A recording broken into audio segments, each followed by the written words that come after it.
Santa Valley Town Council Outreach Committee Chair and Co-Chair, Carrie Lewin, come on please, and also Frida Baldessarian.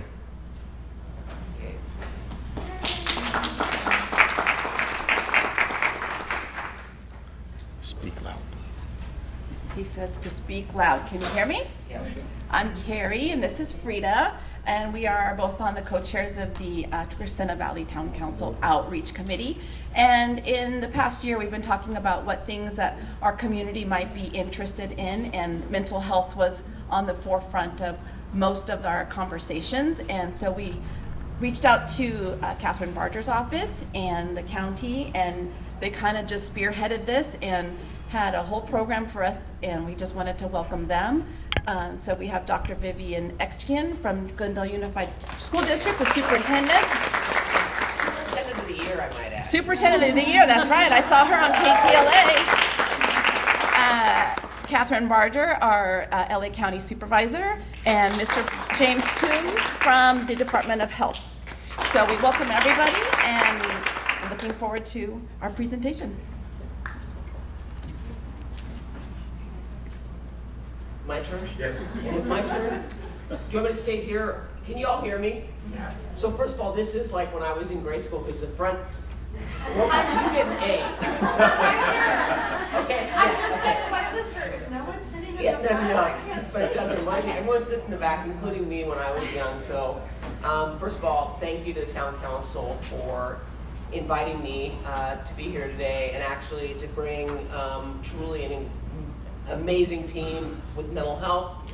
And in the back, you know, you'll talk a little bit about what's going on in mental health, but you know, this issue is very, very important to me.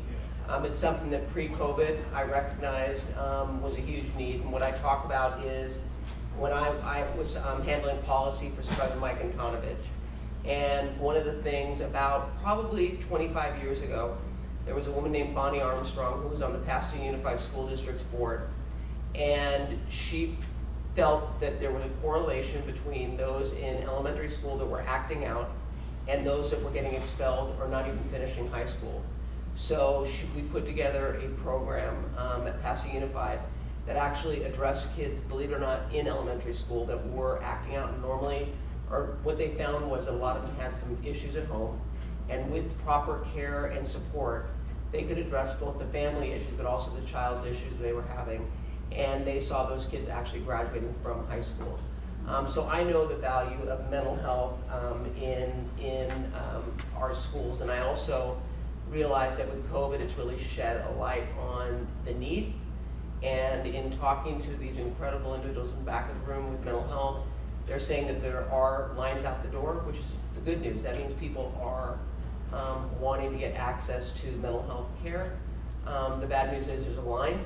And we know at the state level there is a shortage of mental health clinicians statewide, and so we are really scrambling to try to bring on board mental health professionals to help us keep up with the needs. Coordinating with our Department of Mental Health and with our school districts, which are incredible partners. And I like to brag that I love the 5th district, but I would argue I have the best school district in all of the county, and especially with Glendale Unified, who really are engaged, are receptive to receiving support, and really could not do this without the support of Glendale Glendale Unified School District. In looking at the issues surrounding mental health right now, I talk about the clinical shortage. One of the issues that I'm also working on is the shortage of beds, especially when it comes to youth. We have a definite need for mental health beds, and that is something that is not a state alone issue, it's also a federal issue. So I'm collaborating with the state and federal government to work forward securing funding, and I won't go into that. That's for a whole other town hall meeting as to why we've got this shortage. But the bottom line is it's not insurmountable, but it's going to take time. But I think it's important for us to have across-the-board services available. But again, getting back to getting to kids early, if we get to kids early and get to their families early, we can avoid, in most instances, the need for hospitalization, and that's my goal. My goal is to make sure that the services are there and then to break the stigma. It is okay to ask for help. It does not mean you're weak. It doesn't mean you're crazy. It doesn't mean you're sick. It means that you are human and you recognize the need for support. So with that, I think it's important for us to collaborate as communities. I am excited to be here. I'm honored to be a part of an incredible group called the La Crescenta Town Council and the Altina Town Council. I like them too. But the La Crescenta Town Council, who really is my eyes and ears here in this community. And I would encourage you all to really collaborate with them, because when you talk to them, you're talking to me. Because I will tell you, they are not shy about picking up the phone, and I love that. And letting me know when I've got it right, and letting me know when I've got it wrong. And these town councils are as a result of, I think Harry reached out and said that we want to do something, and La Crescenta is very engaged.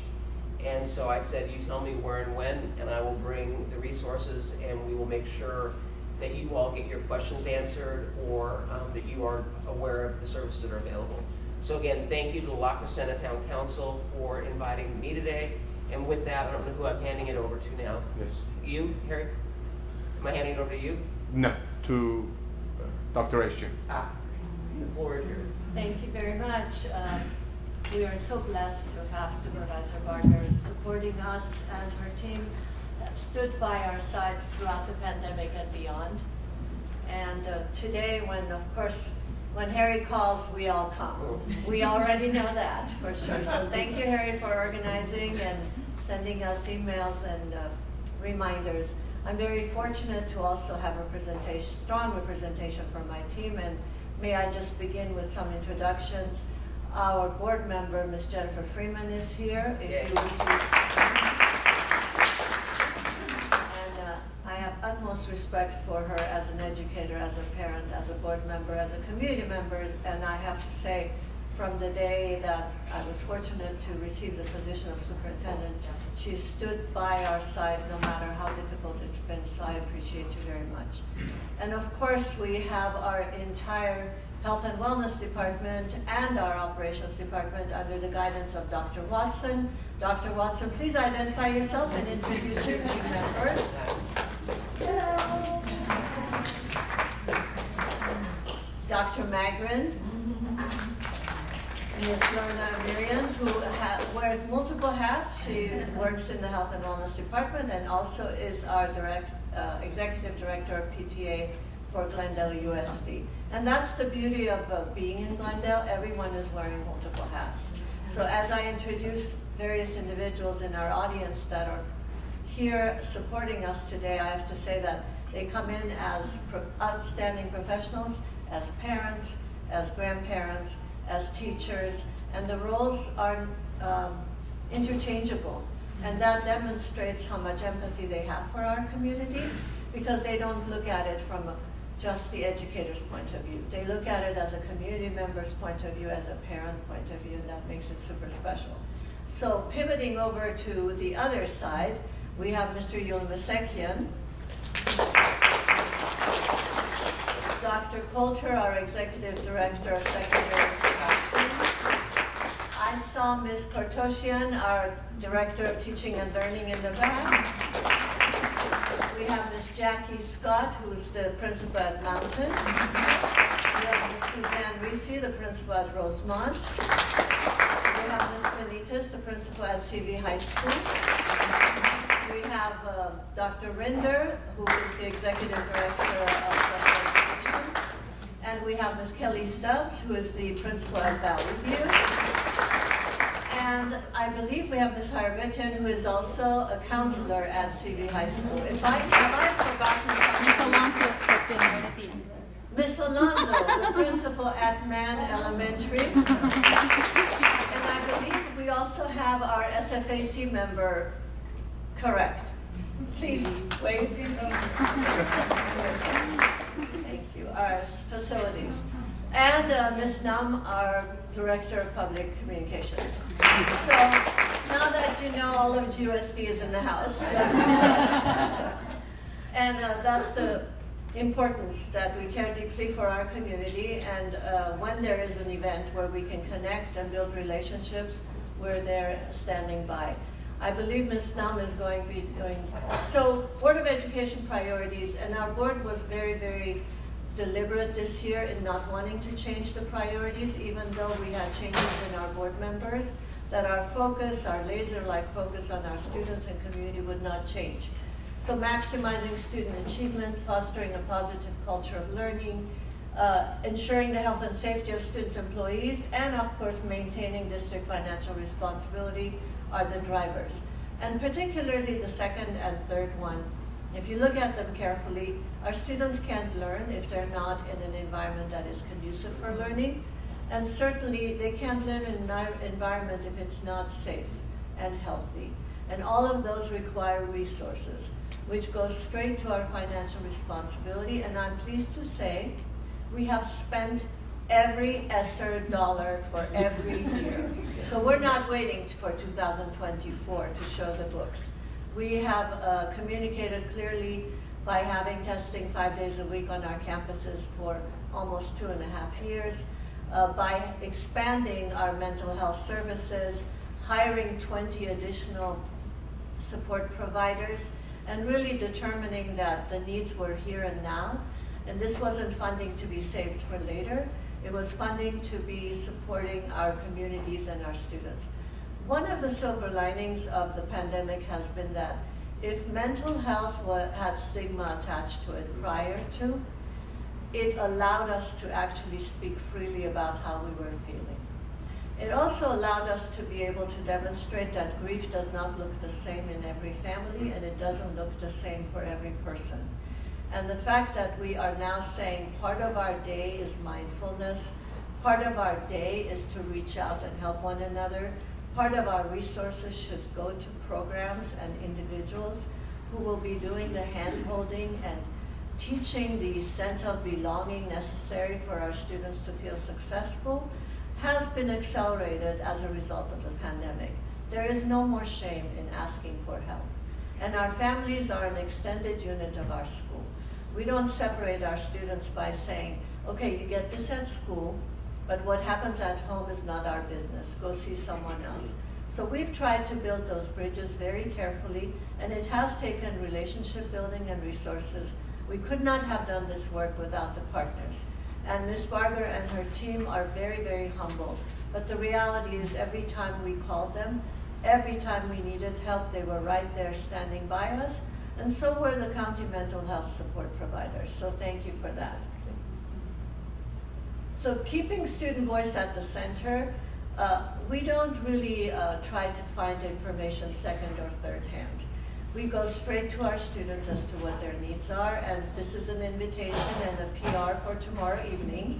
We have another student voice panel, this time at Clark, and our student voice panel is composed of 3 students per high school, and they select themselves through the Student Advisory Council.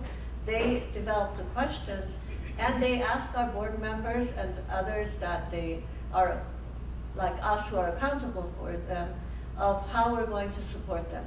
The topics vary from mental health to academic support to after-school programs and beyond. So our goal of having our students be college, career, and life ready isn't one that we look at in isolation, but we really look at the whole child, the whole adolescent, the whole young adult, and the entire family. So keeping student voice at the center, we have to look at data. So our panorama survey results that we analyze annually just have come out. And I have to do a huge shout out to CV High School. Their results have dramatically changed. And I hope we'll have an opportunity to have the principals speak to all the programs that have been put in place and the Health and Wellness Department collaboration that has occurred for the data to change.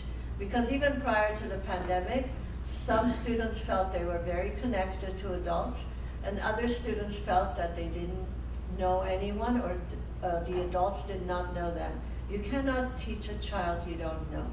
And the reality is we have learned a lot, and we are spending quite a bit of time getting to know our students one at a time. Next. So without further ado, I'm going to introduce Dr. Magrin, who will go over a couple of points on our Glendale Unified Mental Health Services. Let's please give her a big hand and welcome her. I think I'm going to hand the mic back to you, and then we'll continue. Thank you. Thank you, Dr. Akjin. Good evening, everyone. Thank you for having us.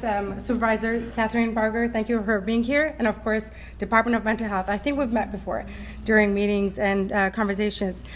So I will give you a brief, I'll just hold it, overview of the mental health services that we provide within our department. And of course, we do have special ed department that is providing services for our special ed students and have IEP services.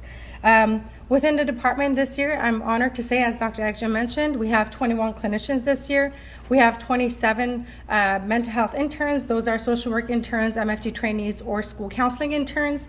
And we provide support to our students that are needed. As of today, right before I came at 5 o'clock, our referrals are about 463 referrals as of this year. And school just started August 17th. I was just verifying with Dr. Watson. So we're honored to be able to serve and service our families. It is very true, the wait list is very, very long to receive mental health services outside. So it's very, honorable to be able to serve our families. So the services we provide are individual counseling. If parents reach out to us, teachers reach out to us, principals reach out to us to say, we notice that the student will need additional support. Referrals are made. We contact the family, obtain a consent form. Once that's obtained, we start the services. Every week we meet with the students depending on the need and the goals that we're working on, between 30 minutes to 45 minutes weekly. We also provide group support to our students. We have sadly, we know that during pandemic and after, there have been a lot of losses in our families. Grandparents died, families, parents, there are a lot of losses. Therefore, we run grief support groups in our schools if necessary and if principals are requesting. Also social skills. We know that during COVID, students were in isolation. Sometimes it's very hard when you are going back to instruction. So social skills has been very, very helpful this year as well. We, as I said, in the Mental Health Intern Academy, it's very strong with Glendale Unified within our department. Each year we serve about 30 to 40, 45 interns. Those interns are very much engaged in SEL curriculums, Mind Up, mindfulness. We have our principals that can share how much work has been done in our schools. Again, we are supporting our students, our principals, to make sure students are safe and they are engaged in classrooms. Also, by our principal's request, we provide coffee with the principal. Our principals meet with our families and our partners with our PTA units, and we present about whether it's suicide prevention, whether it's depression, anxiety. And our goal is to make sure that we're connected with our families, we are providing support, and also we are reducing the stigma that it is okay to receive help. Families and also our students. Suicide prevention, QPR, youth mental health are additional trainings that we've been hosting for the past 3 years. And we have flyers passing every month for training in the community. And those trainings are open for educators, for our parents, for our community members as well, anybody who is working with our youth. Also, we're we have strong partnerships with Didi Hirsch and Pacific Clinics and also community health centers. If families have Medi-Cal and they would like to receive family engagement and services, we refer them out to the community resources. Also, our law enforcement have been an asset. They help us with wellness checks. When we're concerned about our students not engaging, not reporting to school, we partner with our law enforcement, connect with them, go knock on doors to make sure that our students are well, safe, and they are learning and bring them back to school. So that would be my part. Thank you very much. So obviously we don't want to take up everyone's time as this is shared time, but if there's an opportunity at the end, our principals would like to also share specifically as what's happening at the individual school sites. So may I hand the mic back to you? I'll introduce, I'm gonna introduce you. Okay. I'm gonna introduce James Coombs, and he is the lead manager from the Department of Mental Health, and truly, he's gonna be up in the Antelope Valley working with us up there. This is a man who is in this to make a difference. And I cannot thank you enough for taking time to be here and outline what mental health is doing. And then I want you to introduce your amazing team back there. Here you go. Thank you, Supervisor Barger. This is, it's an honor to be here with you, and it is a joy to be able to do this work. I do want to introduce, before I continue, I want to introduce two of our staff that are in the back, and they'll be available. They've got some resources now, and will be available afterwards if there's questions. Julia Carrillo is our supervising community health worker with our Peer Resource Center. And then we have Jesse Medell, who is with her, who's also one of our community health workers. I'm going to save them for last a little bit as well, because there's some things I want to tell you about the work that they do. And they're based out of Olive View Medical Center, but they are available to go into the community. So events like this, or even group activities, we're getting involved in a number of different locations through them. I'll talk a little about what they do in a moment. They're a huge part of how we're addressing stigma in the public mental health system and in mental health in general. So again, thank you, thank you, Supervisor Barger. Thank you, Harry Leon, for having us this evening, and thank you, Dr. Ekchian, as well, for that's an honor to be here with you. So I'm a social worker. Been working for the county for about 26 years now. I'm a parent. I've survived and gotten one to 18 and one to 21, so I'm hanging in there. And then I've also been working specifically at the Olive View Medical Center for about the last 15 years in a crisis mental health center. And I've got feet in two different places right now as I'm getting ready to transition up to the Antelope Valley, where I spent there about 17 years or so now. So there's an element of going home as well. I want to share a little bit of background too. I want to try to give a picture of how the public mental health system kind of fits together and how it integrates with what we're doing here locally. And the work that you're doing, the advocacy that you do, has a lot to do with what we're able to do with all of our county services, and definitely with the Department of Mental Health. So I'm going to go through these kind of quickly, but I want to give that groundwork. There was something called the Mental Health Parity Act in 1996, and so let me back up again. I was just at a systems leadership team meeting, a series of retreats that took place at the downtown cathedral in September. And what we did was we spent one day kind of looking at the history of our systems, where we came from, and then we spent the next day looking at where we're going. And one of the things that jumped out at me when we talked about where we came from is it's important to understand that advocacy at the local level is really what creates the groundswell to get access to funding and to get access to resources to make things happen. But it's important to note that there's a little lag in there sometimes. There's a need right now. We pull together our resources, Supervisor Barger and the rest of the team pulls together resources to take action now, but then a bigger wave comes later as we locally advocate for legislation, which brings additional funding to provide those services here. So that's the framework I want to give you first before we dive into what we do. So if we jump back to the Mental Health Parity Act of 1996, specifically what this is about is for those of you that have private insurance, I have Kaiser.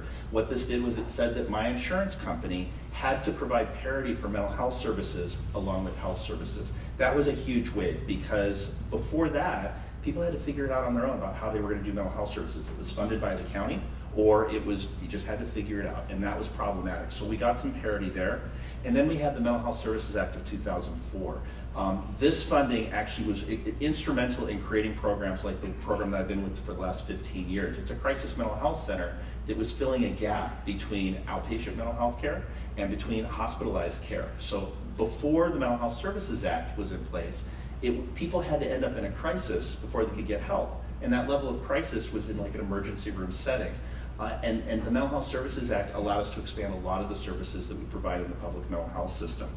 There was some more parity that took place in 2008 with the Mental Health Parity and Addiction Equity Act. This is when federally we started to acknowledge that addiction services, substance abuse issues, needed to be addressed like mental health issues, and it wasn't uncommon to be experiencing co-occurring or comorbid substance use and mental health issues. At the Crisis Mental Health Center that we've been working at, almost 80% of the people that we serve have some sort of a co-occurring substance use issue. And before this, to treat one without the other wasn't treating the whole person. So we were able to open that up a little bit. And unfortunately, a lot of people were self-medicating to be able to take care of a mental health issue that they were having difficulty accessing care for. We had the Affordable Care Act in 2010. This is significant, and this actually ties into something that we were talking about before we started this evening, is that there's such a demand on service right now. And we have a limited workforce, both in the public sector through the county and through our contract providers as well. So a lot of the delay is in having access to mental health professionals that are working in these systems. So there's always an element of the system catching up to meet the needs of the public. So the Affordable Care Act was great because it gave more people access to this public mental health system, and it put a greater demand on the system as well that we're all working to get caught up with.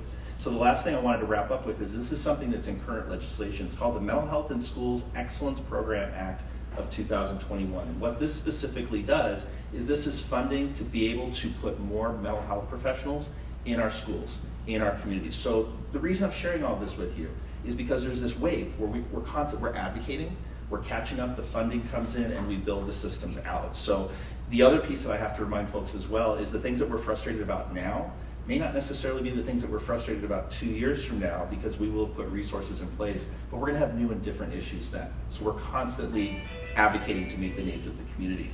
So these are the current, an idea of the current services available through the county's Department of Mental Health. We currently serve, we're almost at Christmas. We currently serve through the county has roughly 40 directly operated programs, and about, my understanding is, over 100 contract providers that deliver public mental health services. So services are either coming directly through DMH through a program like the one that I'm involved in and Julia and Jesse's involved in, or it could be coming through D.D. Hirsch or DeVille or some of the local agencies that we contract with to then provide those services in the schools and in the community.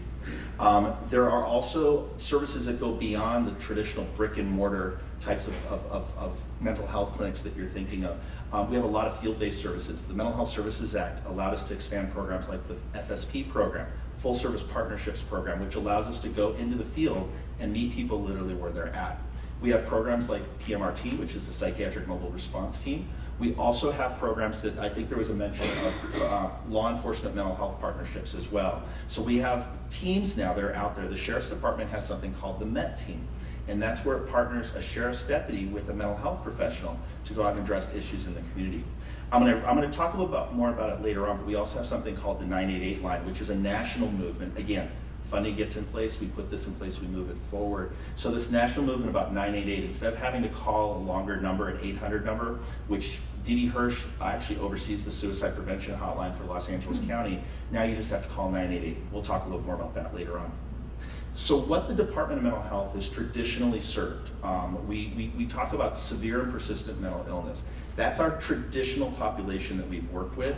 That has changed a lot because of the funding that's available. So we're talking about folks that are experiencing psychosis. They could be experiencing a bipolar disorder with psychosis. They could be experiencing severe depression. We're talking about conditions that sometimes often get people hospitalized, could actually end up with a law enforcement or mental health intervention in the community. We're talking about challenges in our schools, and we'll talk a little about that in a moment as well. And so what we've done is that the funding that's become available through the Board of Supervisors and through advocacy at the local, state, and federal level, we've been able to expand the services that we provide so we can get out into the field and meet people where they're at, kind of like what we're doing today. So the types of conditions that we treat in the Public Department of Mental Health, again, through our directly operated contract providers, in addition to the severe and persistent mental illness diagnoses that we talked about, we treat depression, anxiety, difficulty with attention, hyperactivity and impulsivity. This is probably going to hit home with some of what we're seeing in the schools. General behavioral problems. A behavioral problem may be due to a family situation, it may be due to a social situation, it may be due to a mental health condition. And just like we're treating substance use and mental health as the whole person, we're looking at the behavioral issues that somebody's experiencing, and we're trying to see what's causing that, what's affecting that. And we want to make sure that we're addressing the needs of the whole person, whether that be the whole child, the whole adult, or the whole family.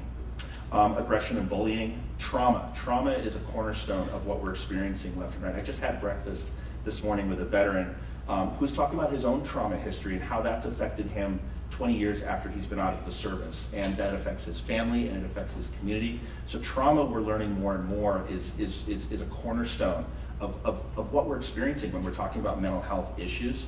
And if we're not addressing trauma, we're kind of missing the big picture. As I mentioned, substance use, and I can't minimize family stress. I want to pause here for a moment to share just about what our experience was over the course of the pandemic. The program that I'm involved in, it's a walk-in crisis center. We don't schedule appointments intentionally so that way people have a place to walk into so they don't have to wait to get an appointment 2, 3, 4 months down the road. Those numbers, we would typically see about 25 to 45 people walk in a day. At the height of the pandemic, we were seeing 95, 100 people walk in a day. We were seeing a lot of folks who traditionally had never accessed any kind of a mental health service before. How it kind of played out during the pandemic is somebody's at home, they're trying to avoid being out in the public, they're all of a sudden they think they're having a heart attack. They go to the Olive Medical Center, to the emergency room. They're sitting in a lobby full of people experiencing COVID symptoms. They finally see the doctor, they get checked out, they're not having a heart attack, they're experiencing an anxiety attack. Now what they need to do is turn around, go down the street to the public mental health center, and they've never accessed mental health services before. So a combination of the anxiety and the stigma that they're experiencing, they walk in and they're like, this isn't for me, this isn't what I need. So we're not only addressing mental health conditions, but we're also actively taking on the stigma to access mental health care. This is where the work that every one of you in this room is actively involved in trying to reduce the stigma around accessing care. And that's, we'll come to the Peer Resource Center in a moment as well. So school-based mental health services, I'm aware that we have in the high school alone, in Crescenta Valley High School, Dee Hirsch, DeVille and Pacifica, my understanding, all have contracts right now, so they're actually in the schools delivering services. Beyond that, there may be a need for if there's a call to our psychiatric mobile response team may respond to the school. We also have something called the START team, which comes out in very specialized cases. This stands for the School Threat Assessment Response Team. And it's a very, very specialized team that looks at some of the most difficult situations that are popping up in the schools, and they respond to those. So we've got a number of different layers of teams and resources that respond to those. Just with the principals, are you familiar with START? I am. Fantastic. Okay. Have you had any responses by the START team to your school that you're aware of? I don't understand that question, but I know that we have reached out to them on 2 different occasions. Perfect. Okay. They were helpful, and I believe we created a team. It was a couple years ago, but yeah. Perfect, fantastic. So that's a general overview of the services that are provided by the Department of Mental Health and the network of providers. We can't do it alone. We absolutely depend on all of you, and we depend on that network of providers to deliver the services that we do. I want to come back to the 988 line. This is relatively new. Instead of having to call 1-800-854-7771, which still works, or the National Suicide Prevention Hotline, you can call a 988 number. This number in Los Angeles County routes you to operators that are clinicians that are working with Dee Hirsch Mental Health Center. And what they're equipped to do, just like the Suicide Prevention Hotline, they are trying to provide a first-line intervention over the phone, whether that be a referral to a local provider or whether it be doing a crisis intervention on the phone itself. If there's a need to, they can then route to our psychiatric mobile response teams or our access center, which is run by the Department of Mental Health. They can send out a field-based team, and then they can actually do additional connections to local mental health providers, or they can contact law enforcement if needed. So we really want to encourage folks to use 911 for if there's a crisis, a medical crisis, a law enforcement related crisis that's happening. 988 can be for all of your other crisis calls that involve psychiatric crisis, family stress crisis, even school crisis. They can assist with this. If there's a need to cross over, law enforcement can cross over to mental health, and mental health can cross over to law enforcement to deploy teams. But this way you get more direct access to the services that you may need, whether it be a legal or a law enforcement related issue or a mental health crisis or family stress related issue. I've already talked about PMRT, and that actually I'm almost there, which is great. So this is some things that I want to leave you with, and we can open up to talk about. 1 in 4 people, don't look around. 1 in 4 people experience a major mental health crisis at some point in their life. I've had mine, and I'm sure that many of you may have had yours as well. If not us, it might be a family member, a friend, a neighbor. Mental health issues are just as common as a lot of other health-related issues, but it's stigma that prevents us from accessing care. And just like how many of you have put off getting treatment for a medical issue that you know you need to get treatment for, but you kind of put it off and then it turned into kind of a big thing? Same thing happens in mental health. Can you imagine if we're able to give immediate care to folks to access the care that they need and not let something that's smaller turn into something that's bigger? I'd like to see that happen more, and hopefully we can do that. There's two other pieces I want to share with you. There's a group that's near and dear to my heart that I've been involved in for a number of years. There are a lot of public-private partnerships, just like this in the work that we're doing. There's something called the Los Angeles Suicide Prevention Network. You can go to lasuicidepreventionnetwork.org. They also have an annual conference every September for Suicide Prevention Month. They have resources available online that can be downloaded and speakers that can actually come out to provide some of the trainings that we had talked about earlier, QPR. There's a number of different trainings available to talk specifically about suicide. There's one thing that I really want to emphasize. Talking about suicide does not cause suicide. And I want to say that again. Talking about suicide does not cause suicide. Talking about suicide allows any of us to intervene. We kind of talked about QPR earlier. That's one of the trainings that's available, and it's relatively straightforward. Question, persuade, refer. And the intervention is basically ask the question, are you thinking about suicide? Persuade, encourage that individual to access resources, and then the final piece is refer. But what we're trying to do is we're trying to really encourage all the members of our community to be willing to have these conversations to help people connect to care. The last piece I want to talk about, and that's what's going on in the back of the room right now, and in a lot of places across not just the San Fernando Valley, Santa Clarita Valley, and Crescenta Valley, but across the county, is we have these peer resource centers that are being set up. And Julian and Jesse are members of the Service Area 2 Peer Resource Center. They're based out of All of You Medical Center at the program that we work at together. We just got our program up and running early this year. And what this is you don't have to be a registered member of to access services at our particular program in order to access the work that they do. You can have private insurance. You can have no insurance. You don't have to register to become a part of this public mental health system. You can just simply access care. There's a range of programs that they offer on a daily basis, everything from relaxation and painting techniques to, we used to do yoga, we stepped back on that for some liability reasons, so we're doing some stretching. We're getting ready to gear up to do some hikes locally in the hills right behind All of You Medical Center. There's a lot of discussion groups that take place. We've partnered with NAMI, the National Alliance on Mental Illness, where we provide a number of different programs in both English and Spanish to the community to get folks involved in peer support programs, in educational programs for family members, in ways to connect with people beyond necessarily our provider, whether it be the psychiatrist or the therapist or something like that. They're basically acknowledging that mental health affects all of us, and they're giving an opportunity to engage in activities and conversations around mental health and what that means to all of us, so we can address some of the issues that may be coming up in our world. Their work is very similar to a lot of the work that you are doing in the schools when you offer resources and groups, but they're open to the community. So after this presentation's over and after the questions are all done and everything, I encourage you to stop by the table, check that out. They do two things that's really kind of cool. We've got limited space where we're at, and we do provide those services on campus at All of You Medical Center, but we also go into the community, and we will partner with community agencies like this library and be able to provide services right here. All it involves is just the work that you're doing right now. It's developing those community partnerships. So with that, I'm going to wrap up. And I think it's going to questions and answers. Yes. Thank you.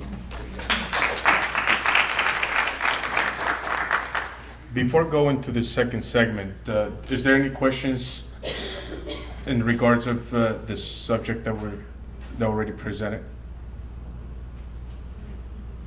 Okay, before going to the second segment, I want to acknowledge a couple of people that are here today.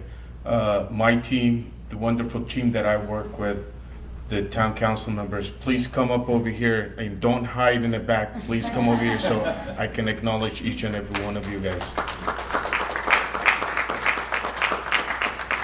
I'm going to start with the Vice President, Chris Kilpatrick.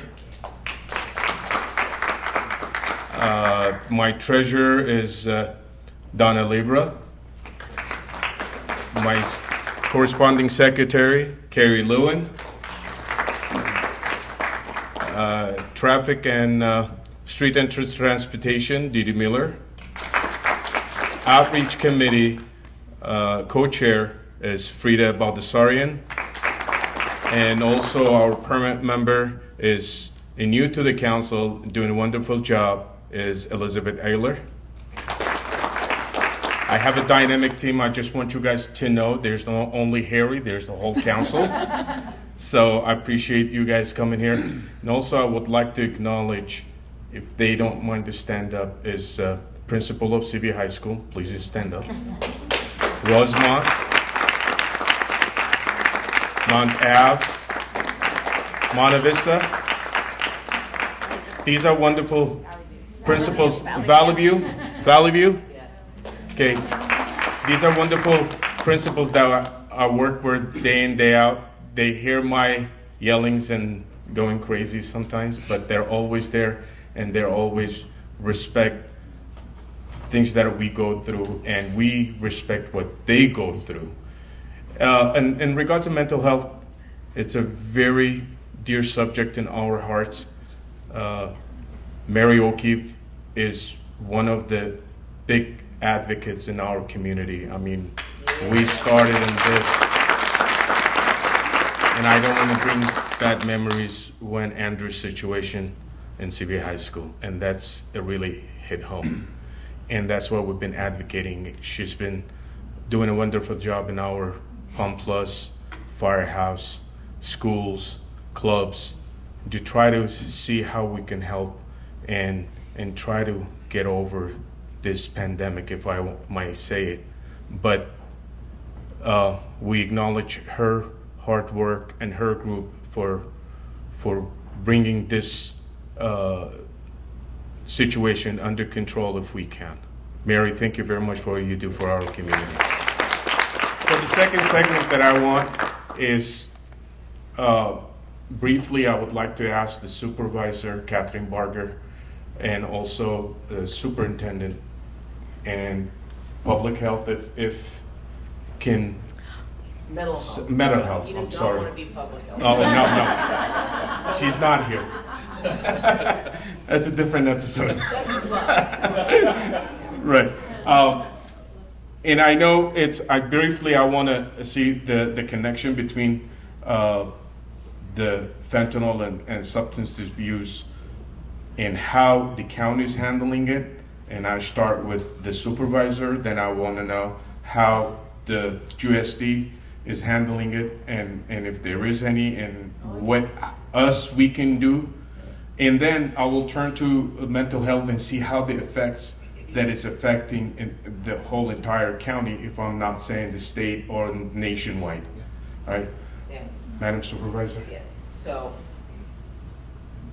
thank you for that question. I mean, I can tell you, I'm sure it keeps everyone up at night, because this is not like when I was handling alcohol and drug, where you had people that were addicted that overdose. These are kids that don't realize it's not overdosing, it's poisoning, and they die. And I actually know of someone whose son did that, went to ASU and bought a pill and thought it was just going to be an experience, and he ended up not waking up. And this does keep me up at night, and we're seeing it now hit the streets here, and it's hitting with a vengeance. And I know that the state has authorized school districts to have Narcan on campus, I think 4 doses, which I said doesn't seem like a lot, but I'm told by Anders, and by the way, Anders, Corey, and Susie Niemer on my staff, on my team are back here. Anders handles mental health services. Susie Niemer is my eyes and ears in my Pasadena Field Office Senior Deputy, amazing. You know, that is something that we are doing, and I think the school districts, you can talk to how you all are handling it, but it's about educating these kids. And I know I joke, but when I was younger, I thought it'd be really cool to jump out of a plane. You couldn't pay me to jump out of a plane now. Okay, the older you get, the more you realize you're not on this earth forever. And I think with our youth, it's about educating, and I think it's about really understanding that culture and educating in a way that's not scared straight, because that's not going to work. I think it is something that public health is working on, and I know mental health is working with them. But from a school district standpoint, it's really an all hands on deck. And so I'll let you talk about what you all are doing, but I know that we are supporting school districts that want to add the Narcan on campus. Believe it or not, some parents are pushing back. They don't want us to do it. I'm not saying in Glendale or in Crescenta Valley, but there are some, because I think that means we're condoning it, and nothing could be further from the truth. We have to live in the real world. And you saw last week that Narcan saved a boy's life, having it on campus. So we know that it is effective and it does work. So with that, I'll let you talk about that. Yes, so abuse of drugs and addiction has existed in our communities for a long time. And over time, we've learned that the root cause of these may be mental illness, and it may be other factors that we are not necessarily able to control, or we have only learned about, and it takes time to undo the damage that has occurred. I'd like to invite Mr. Yulamasekian and Ms. Benitez to speak about what we're doing at the district level and also at one school. I'm very pleased to share that we have purchased for every single one of our school sites, including our elementaries, Narcan packets or whatever we want to call them, and the training has occurred, so I'll have Mr. Yulamasekian go into the details. And I know there will be more support coming, but we felt it was really important for us to use our own funds to purchase it and not allow any time to pass by and for a school to have a case that wasn't addressed because we didn't have the right tools in place.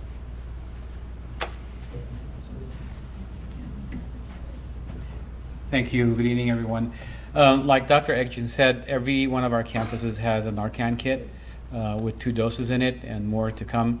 All our administrative staff and health clerks and those who work in the health offices have been trained on how to administer Narcan, and we certainly hope we don't have to. We don't ever have to, but they are available, as well as all our other district buildings. One of the things that is very important is to make sure that we also educate our parents and our staff, because I remember back when we were just learning about vaping and vapes and how dangerous it was. I thought I knew everything about vapes until I sat through a presentation, and it completely changed and opened my mind about how dangerous it was and how quickly it was spreading. So we started putting together presentations for parents, students at our sites, doing it as webinars. And it was good for our parents, it was good for our staff and our students to learn about what to look for, what they look like, the damage they can cause, and it helped us a lot, and we're still doing that. And so one of the things we're doing is on November 8th, we partnered with Glendale Police Department, and we have 2 officers who work on the narcotics team who are going to present an educational of what fentanyl is, how it's made, where it comes from, some other important information about how you get a hold of, and what to look for, so that we can educate our parents, we can educate our students, so that we're not afraid of it, but we know how to deal with it as if we're ever faced with that. So that's coming up on the 8th, and Chrissy. Hi everyone. I'm Christine Benitez, the principal of Crescenta Valley High School. And thank you, Harry, for having us here tonight. Thank you all for being here. And I'm really sorry my cell phone went off with the really weird music. I apologize for that. I want to know that break. I couldn't be more embarrassed. I'm really sorry. We were the receivers of some very nice anonymous donations this year for the first time. And the ask by some of the donors that we look into drug education and anti-vaping. And I already had a plan in my head, but honestly I didn't know how I was going to fund it, so it really helped out. So we are starting during Red Ribbon Week, which is in about a week and a half. We're going to do a kickoff of a speaker series we're going to hold. And this is actually an idea that came to me from Ken Bierman, who's a former principal at CV. Back in the 80s, he used to do morning speaker sessions, and he'd have over 100, 150 students come, and PTA would bring juice or whatever, and the kids would show up, and he was getting them. So he spoke to me when I first became principal, and I loved this idea.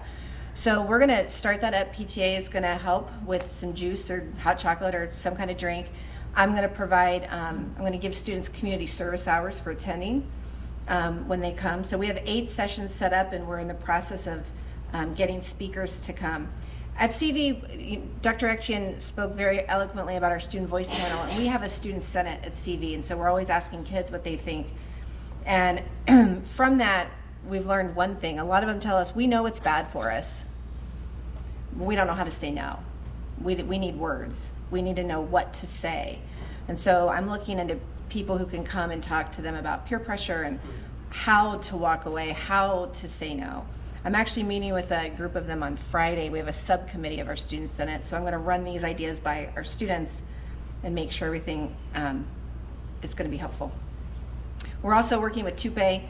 We have the district and the state funds the TUPE program, which is Tobacco Use Prevention Education.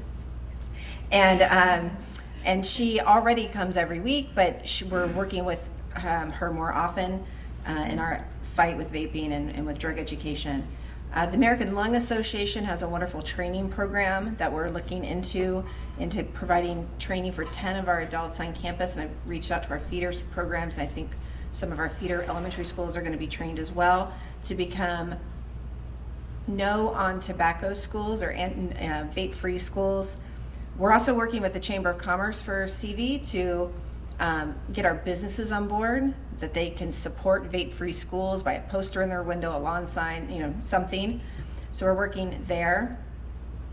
And PTSA, this has been a passion project for them for a couple years, working with us, so they're very helpful there. And the wellness. And then, of course, thank you, it was just on my list, we have the Wellness Center at CV, and because we're the Falcons, it's called the Wellnest. Just take a moment. Oh. And so I believe, I've been at CV now, this is my 9th year. This, I believe, is the first year I feel like we've been fully funded in counseling, and I thank our district and our board for that. We added an additional counselor. We have our counselor in the Wellness Center. We have a full-time psychological services provider, which is providing some of the services that you were talking about so generously. And so we are just really experiencing what it's like to feel, because we'll see between 30 and 50 students a day in the Wellness Center. And so that's kind of a stopgap, but we were seeing that in our counseling office every day, coming in. And so if there's a need in the Wellness Center that needs to be referred a little bit higher, then we take that step, but it really provides that opportunity. And coming back to the kids, we've also introduced peer counseling, so we're trying to help you with that. We're trying to start them early, give them education early so they can be counselors, and we won't have the crisis. But we started a peer counseling class this year. Next year, those students can apply to work in the Wellness Center as peer counselors. And so we'll have students helping students. And that has been an amazing class to watch. We're still working on curriculum, but we are making it happen, and we're really excited about it. So that's some of the things that we are working on. I'm just going to say that one of our sheriff's deputies saved a student's life with Narcan a year and a half ago on campus. We also lost a student 2 summers ago to a fentanyl overdose, and one is too many. So we need to definitely educate, definitely give them words that they can use, and just have them know that we're here.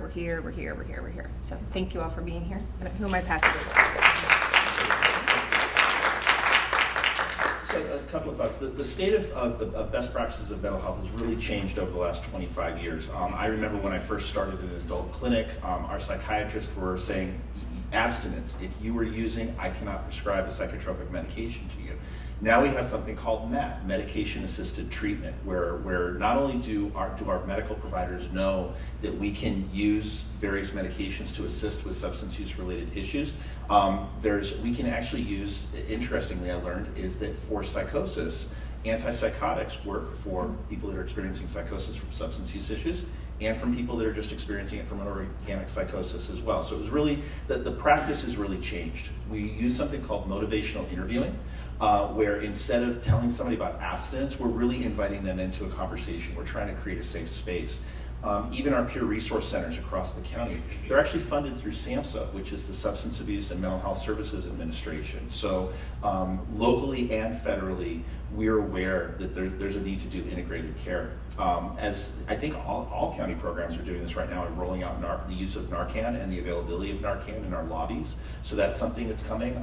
Personally, I'm actually planning on carrying Narcan the same way I carry a first aid kit in my car. I have to learn the rules about it and everything like that, but that's something that I want available, because we never know when we're going to come across someone that may have this need. I used to ride a motorcycle in the desert. I had a lot of fun with it. I don't do that anymore either, so no jumping out of planes, no long motorcycle trips. But we're really looking at an integrated role to be able to do that. One last thing I want to share, and this is a personal experience as well, and this is from someone local in the area. It's not specific to Crescenta Valley, but it's adjacent. Is that we lost somebody through my church to a substance use overdose. The problem is was it an overdose or was it a suicide? We don't know, and there's no way to get that answer. So what we want to do is regardless of whether somebody's using substances or somebody's actively thinking about suicide, what we want to do is we want to do everything we can to welcome somebody into that conversation to save that one life. That's really what our goal is, and then we do it again and again and again.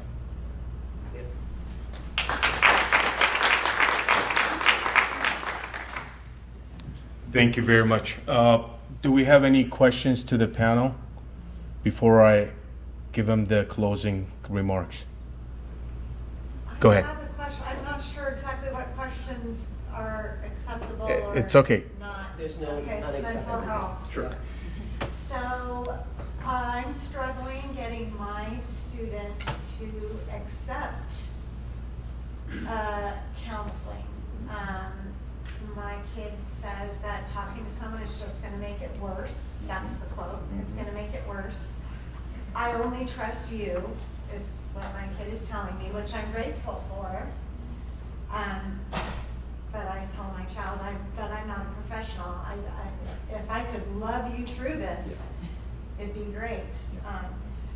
I have been very open. My husband and I have been to counseling, and we're open in our family about counseling, and we're going to the feelings doctor, and we're all this. But now my child is 14, so now I'm sort of I'm past the point where I can force them into the car, and I don't want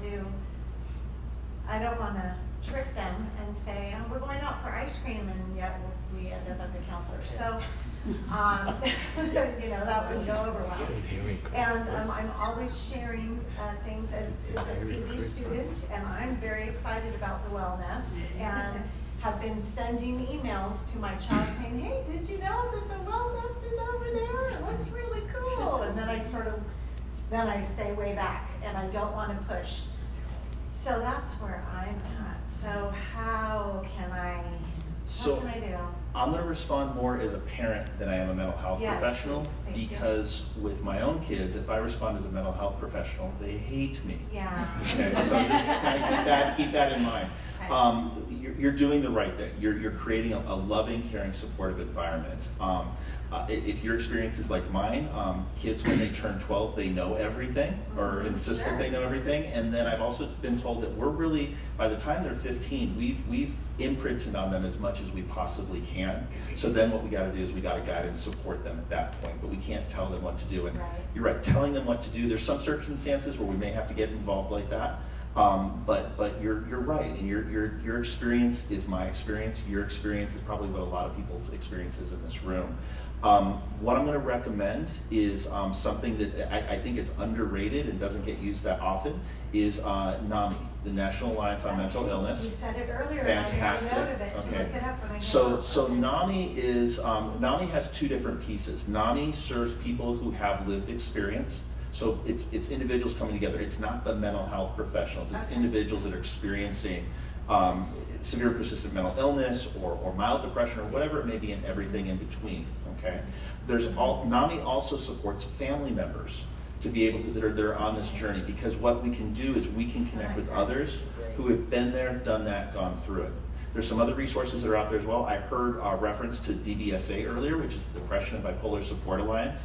There are a number of different community-based resources and supports. A group called Recovery International is another option. 12 Steps another option as well, and Alateen. So there's a lot of different resources and supports out there where you can connect with others who have been there, done that. And what we're collectively doing, just like what you're doing in the schools, we're creating the opportunities, and we're allowing somebody to walk through that door when they're ready. Okay. When they're ready. But there's also a piece where, as a parent, and this I'm speaking as a parent, there's also a piece where you have to step in. If there's an emergent situation, that's the reason the urgent care that I work at exists, is because there are emergent situations where we do need to step in. We do need to call law enforcement. We do need to call 988. But beyond that, we want to be there as a supportive resource in a supportive community. That's really what you're all creating here. And NAMI is amazing. Yeah, may I just, as someone who knows the school and is here for you, number one, you should not feel alone. Many of us are parents and have seen our kids go through different stages, and we will work on that together. Yeah. And knowing what your child's interest happens to be, whether it is cars or whatever it is, why don't we start there? And we are instituting wellness rooms in all of our schools. We're also starting at our elementary level so that we can make this a comfortable experience. And Ms. Benitez and I will stay afterwards with you and find a solution to support your child and you as a family, because the fact that you're here already is the most important step to be able to allow us to support you. So please know that we're here for you, and we will bring him or her to a place where they are comfortable in speaking about something that could be different to help support them. And I'll bet you there's other parents that are in the same situation. Yeah. So you're going to be paving I the way for learned that. them as well. I learned that real quickly, because right after Rose, there was a big incident, let's say, about a month before my child graduated from Rosemont. So then it was, you know, my husband and I at the school, and the counselor, and the vice principal, and like everybody swooped in, which was great. I'm not saying that in a negative way. I'm saying that's great. However, then my student went like the opposite way that we thought they would go, because we thought, yay, we're all here to help you, but actually that just completely did the opposite. So it's really walking a fine line, you know, I'm here, and yeah, it's hard. It's really hard. So when you talk about interests, well, now things aren't interesting anymore. Nothing interests me. But then next week, you know, we'll have 2 or 3 great days, and you think we're on an upswing, and then it's, you know, it's hard. It's hard. And this isn't my first child, by the way. I'm just saying my first child never had these kinds of issues. So, so this part is new to me. And also, we were home alone together for 2.5 years. That'll be part of it. Yeah. And I struggled with my own anxiety during that time. So. And I also wanted to add, we talked about school-based mental health services. We talked about field-based mental health services, the 988 line. I don't want to forget that there are local brick and mortar clinics as well. D.D. Hirsch Mental Health Center, Pacific Clinics. Those are 2 that are local, that are available. And I can help you with those to connect with those afterwards if you'd like to. Yeah. Thank you. Yeah. Yeah, go ahead. And can I just say, I know Dr. Richardson, we can talk about practice when we can, but as a parent, you're not alone. Yeah. And none of us know what we're doing. And it's really hard. Yeah. My daughter was hospitalized about a month and a half ago. She's an adult now. And it was a real quick lesson for her that mom's not the principal of that hospital, and I'm going to get her out of that. You know, mom let me go, get me out of here. And, you know, she's 20 years old. Yeah. So, you know, so that has its own consequences. And, you know, it's hard, but what I would suggest for you and your son is finding the right therapist. And that's so hard to say because they're so hard to find. Right. There's not very many of them, but when you find the right one, it is a completely different experience. And the one thing that this experience has given her is suddenly there's a lot of people in her life making sure she's okay, because it's mandated. And so she can tell them, no, I don't like that psychiatrist, no, I don't like this, and they find someone else. Right. And that's been helpful. I would not say do this, because it was horrible, but that has been a one good thing to come out of it. But finding the right person to talk to is instrumental. Right. So I just learned that I wasn't alone. After the thing with Rosemont, I then called my insurance, and they sent me an email with like 8 therapists. They were all booked, all of them. And then I called. I'm not good at math, but it was a total of 14. So whatever 8 to 14 is, what makes that? It's a lot. Well, and then you get one, and the insurance. But that's what told The me, insurance I'm not alone. changes. So many people are going through But then this. you That's get one, why and the they insurance changes, and your therapist backs out because they don't want to work with that insurance company anymore. So now you're like, it is a puzzle. So what I will It say is. on this is, number not one, stopping. parity is in the eye of the beholder, because I would argue that parity is not alive and well when it comes to mental health versus health. And so that's something that when I hear Washington talking about healthcare, if they don't mention mental health, they lose me. And so our board has taken that on as an issue. If you're going to talk about health, you got to talk about health. Insurance companies are getting off. I mean, if you break your arm and you have to go to the doctor X amount of times, they don't tell you how many times you've got to go to physical therapy. With mental health, you get 6 visits and then you're fine, and then move on. It doesn't work that way, okay? So that's number one. Number two, as we do what you just talked about, and that is saturate with, the funding, we've got to find the people to do it. Correct. And so when you have to call 8, they can't do it because they're full. We need to get more people engaged in wanting to go into this profession, and that's something we're working on with the state to even look at forgiving their tuition if they promise to go into public service, which to me would mean nonprofits as well, not just working for the county or working for the school district. Oh, that's a good start. So we're working on that, because you shouldn't have to call. And then when you do call, they'll say, we'll see your child, but you have to pay cash up front, then you bill your insurance. And many families are not in a position to write that check, although they're so desperate, they will sell their car to do it. So we hear you loud and clear. And, I, first of all, thank you for being courageous enough to stand up and talk about it in front of everybody. Now, you've given us a to-do list as it relates to not only your, but many others. Okay. So with To back on that, Mary O'Keefe and I mean, this community is very close-knit community. Your child is our child, and everybody's child is our child. So if you're in La Crescenta area or close by in the Glendale Annex area, just approach us, approach me, approach Mary. I mean, if there's anything we can do, okay, he's still our kid. Okay, whatever we can and whatever resources we do. And I mean, we do have a wonderful principals and the school district and all that would like to work together. I mean, I'd rather control the brush fire before it gets the whole forest on fire. So that's the motto. I mean, Mary O'Keefe, I'll keep talking Mary O'Keefe, and I call her because we had situations that we wake up early in the morning. I mean, I don't want to talk about it. I mean, we wake up early in the morning and we know the spots that they used to take care of. We got the sheriff.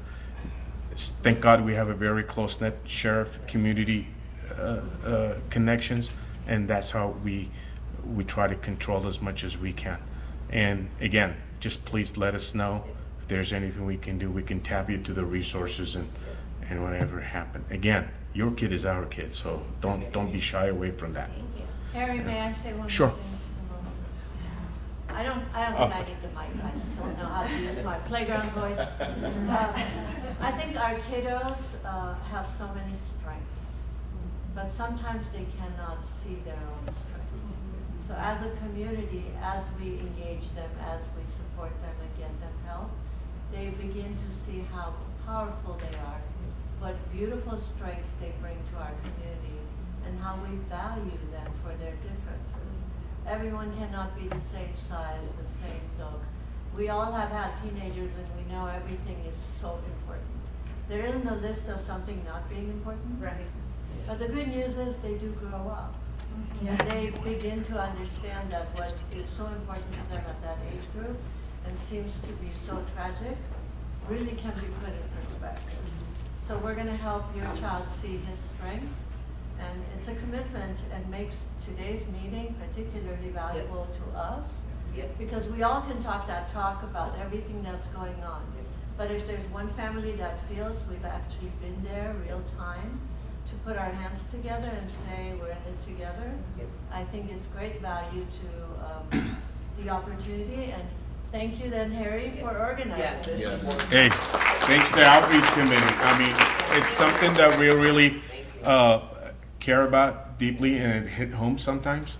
And you know, sometimes when it says if the knife didn't touch the bone, you won't even feel how bad it is. So that's what it is. If anybody else have any questions, before I give it to the, I'm done. You're done? No ending remarks? Do you guys want to hear from us again?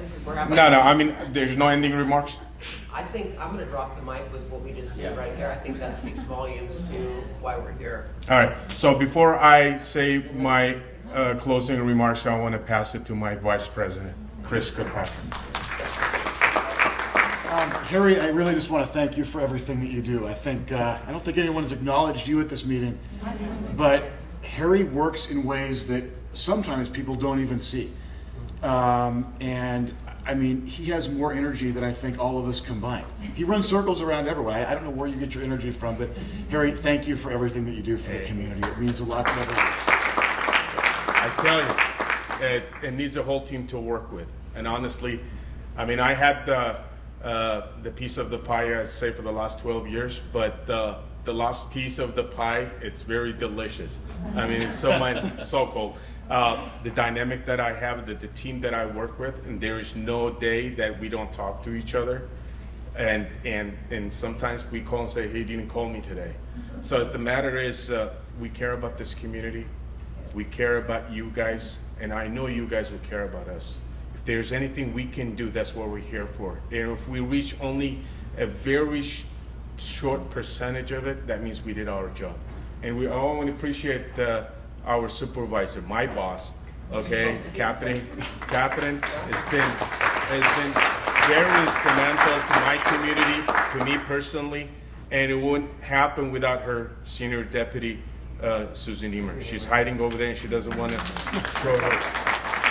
I mean, every day we talk in regards of situation. I give her reports and what goes on to the community, and also she'll give me a report of what's going on that the community needs. We are just an advisory board, and we thank her. We thank the whole team, that Gabby, Savannah, and the rest of the guys that are in there. I mean, they work very hard. Catherine, you have a very good team you work with, and we're very proud that you are our supervisor. And also, by staying short, I mean, the superintendent with the great team that you have. And also, I want to acknowledge Jennifer Freeman. I mean, I know her for the last 12 years, and we've been worked very close. And the relationship between the Crescenta Valley Town Council and the Unified School District been so good that I want to stay that way. And if we do mistakes, please let us know, and I'm sure you will hear from us if there's anything wrong. Okay? And your staff are wonderful, and we work very close with all the departments, and I just want to shine my stars. Catherine, I mean, they're wonderful people. I'm just telling you. All right. Now you got the PTA presidents, the last, Mona Johnson and Frida. And who has the mic? I don't think he needs it. Anyway, so I thank you very much for coming. God bless you all. I love you, Harry. We love you too. Thank you, guys. I do. I have one request. If there's any way all of us can take a picture with our supervisor, is that okay?